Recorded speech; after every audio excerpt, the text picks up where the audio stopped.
Chapter 3. Systematic Benevolence. I was pointed back to the children of Israel anciently. God required of them all, both poor and rich, a sacrifice according as he had prospered them. The poor were not excused because they had not the wealth of their rich brethren. They were required to exercise economy and self-denial, and if any were so poor that it was utterly impossible for them to bring an offering to the Lord, if sickness or misfortune had deprived them of the ability to bestow, those who were wealthy were required to help them to a humble mite, that they come not before the Lord empty-handed. This arrangement preserved a mutual interest. Some have not come up and united in the plan of systematic benevolence, excusing themselves because they were not free from debt. They plead that they must first owe no man anything. But the fact that they are in debt does not excuse them. I saw that they should render to Caesar the things that are Caesar's, and to God the things that are God's. Some feel conscientious to owe no man anything, and think that God can require nothing of them until their debts are all paid. Here they deceive themselves. They fail to render to God the things that are His. Everyone must bring to the Lord a suitable offering. Those who are in debt should take the amount of their debts from what they possess, and give a proportion of the remainder. Some have felt under sacred obligations to their children. They must give each a portion, but feel themselves unable to raise means to aid the cause of God. They make the excuse that they have a duty to their children. This may be right, but their first duty is to God. Render unto Caesar the things that are Caesar's, and to God the things that are God's. Rob not God by withholding from him your tithes and offerings. It is the first sacred duty to render to God a suitable proportion. Let no one throw in his claims and lead you to rob God. Let not your children steal your offering from God's altar for their own benefit. I saw that anciently the covetousness of some led to withhold a suitable proportion. They made their offerings stinted. This was recorded in heaven, and they were cursed in their harvest and their flocks, just as they withheld. Some were visited with affliction in their families.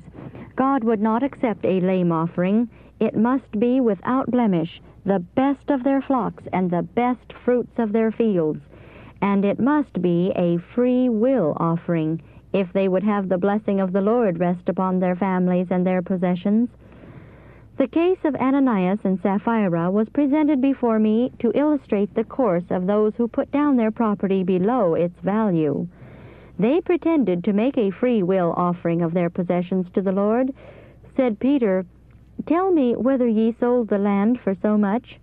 The answer was, "Yea, for so much." Some in this evil age would not consider that a lie, but the Lord regarded it thus. They had sold it for so much, and much more. They had professed to consecrate all to God. To Him they had dissembled, and their retribution lingered not. I saw that in the arrangement of systematic benevolence, hearts will be tested and proved. It is a constant living test. It brings one to understand his own heart, to see whether the truth or the love of the world predominates.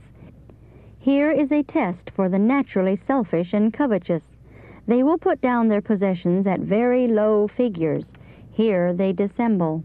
Said the angel, "Cursed be he that doeth the work of the Lord deceitfully." Angels are watching the development of character, and the acts of such are carried to heaven by the heavenly messengers. Some will be visited of God for these things, and their increase will be brought down to their figures. There is that scattereth and yet increaseth, and there is that withholdeth more than is meet, but it tendeth to poverty. The liberal soul shall be made fat, and he that watereth shall be watered also himself. Proverbs 11:24 and 25. All are required to have an interest in this work. Those who use tobacco, tea, and coffee should lay aside these idols and put their cost into the treasury of the Lord. Some have never made a sacrifice for the cause of God and are asleep as to what God requires of them. Some of the very poorest will have the greatest struggle to deny themselves of these stimulants. This individual sacrifice is not required because the cause of God is suffering for means, but every heart will be tested, every character developed. It is principle that God's people must act upon. The living principle must be carried out in the life. Will a man rob God? Yet ye have robbed me. But ye say, Wherein have we robbed thee? In tithes and offerings. Ye are cursed with a curse, for ye have robbed me, even this whole nation. Bring ye all the tithes into the storehouse, that there may be meat in mine house, and prove me now herewith, saith the Lord of hosts, if I will not open you the windows of heaven, and pour you out a blessing, that there shall not be room enough to receive it. And I will rebuke the devourer for your sakes, and he shall not destroy the fruits of your ground, neither shall your vine cast her fruit before the time in the field, saith the Lord of hosts. I saw that this scripture has been misapplied to speaking and praying in meeting. The prophecy has a special application to the last days, and teaches God's people their duty to bring a proportion of their substance as a free will offering to the Lord.